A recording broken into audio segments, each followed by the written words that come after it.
Valerie, I was going to say that we do know how men can be. Yeah, tell me about it.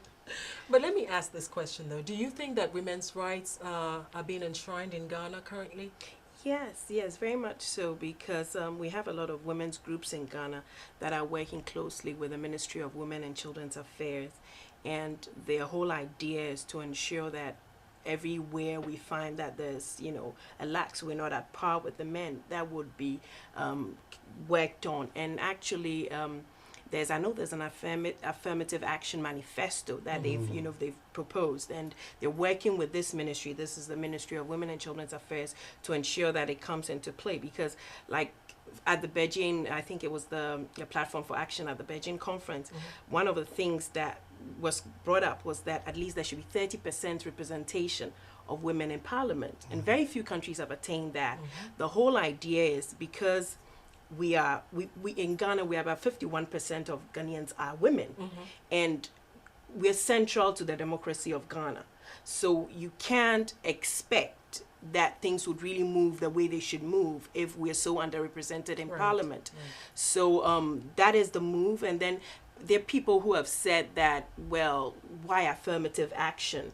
And it might be discriminatory, but I think there's another convention. I think it's the Convention Against the Elimination of Discrimination Against Women, and it talks about where you make an attempt to move women in the right direction or to bring them at par with their male counterparts. Equity. Exactly, it's not discriminatory. So that's one of the things that it's being looked at, and hopefully it'll be moving in that direction, because women's rights are human rights, and that is really, it's paramount. Yeah, paramount say, in democracy. The bottom line is having that equity in basic things like labor and Exactly. wages. Exactly. Yes, so- Exactly. Exactly. That's wonderful. Let's change gears for a minute and talk about history. When Flight Lieutenant Jerry Rawlings came on the scene in 1992, well, he didn't come on the scene in 92. He had been there, but that was when he officially became the leader of the country. He did establish leadership and accountability, and we saw the emergence of a new breed of disciplined people. Is there some truth to the fact that it is because he's of mixed heritage? Well, Definitely not. I will disagree with that, Exactly. because I will just, in a nutshell, succinctly, just say that discipline has always been part and fabric, woven into the fabric of the African culture. Okay. Okay, we are a very disciplined people. Okay, and our cultures dictate that respect for the elderly and respect for authority. Okay, for just a moment over there, we may have gone astray Okay. from that sort of routine of respect for authority because of certain things that have come from outside, as far as influx, materialism. Okay. Okay, that has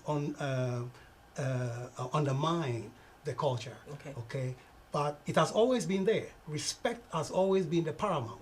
I agree Okay, with you so on that, yes. now we see that coming back more. Okay. Okay, there's still more work to be done. Exactly. Okay, and we are optimistic and hopeful that that will be the order of the day. Okay. Exactly. So would you say it's because he was of mixed heritage that he was able to have that effect on the country? I wouldn't say so. I just think that as time has gone on, with education and with the more information that the electorate has gotten, it's made everybody hold everybody else accountable. So you asking yourself, okay, who's watching what I'm doing? Who's probably going to talk about it on radio? Because there's so many radio stations now, there's so many TV stations now, and there's so many programs about these things, and you never know who's going to be interviewing you for a paper or something like that. So I think that an informed electorate makes the difference, and then brings out that discipline to a much larger extent. And like Patty said earlier, as a people, we really understand, or we really have a firm grip on discipline. I mean, you're taught from home, respect your elders, like he just said. So it translates into, the public arena too. So you know that, look, I can't go beyond this barrier with this person because of where they are, who they are, the position they've attained. You know, we cannot talk about Ghana's independence without mentioning Dr. Kwame Nkrumah's principles of freedom and justice, equity and free education for all, irrespective of ethnic background, religion and creed. Pati, what would you say to that?